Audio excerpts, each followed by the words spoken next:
শ্রাবণ মাস তো শুরু হয়ে যাচ্ছে, ভোলে বাবার মাস। বাঙালিরা এবং নন বেঙ্গলিরা সবাই মোটামুটি এই দিনটা আমরা মানি।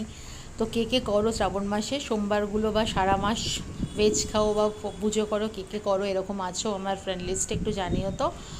আমিও করি, তাই জন্য এবারে হায়দ্রাবাদে মন্দির খুঁজতে গেছিলাম। তো মন্দির খুঁজতে গিয়ে জানতে পারলাম যে এখানে নাকি কোনো মন্দিরে শিবের মাথায় জল ঢালতে মেয়েদেরকে অ্যালাউ করা হয় না।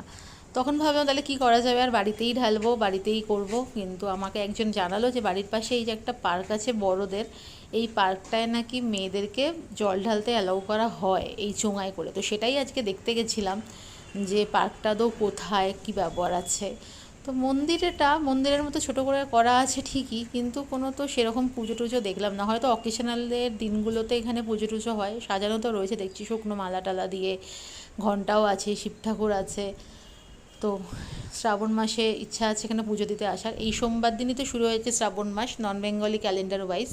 তো তখন থেকেই এখানে ভিড় শুরু হয়ে যাবে, কারণ তেলেগু যারা আছেন তারাও এই শিব ঠাকুরকে খুব মানে, বিশ্বস্ত জাগ্রত হিসাবে। তো দেখতে হবে তখন কি হয়। এইটা বাইরে একটা বড় ভোলে বাবার মূর্তি, কী যে ভালো লাগছিল এই মূর্তিটা দেখে না। এই মূর্তিটা না এখানে নিজে হাতে বানানো হয়েছে, আমি দেখেছিলাম বানানো হচ্ছিলো এখানে।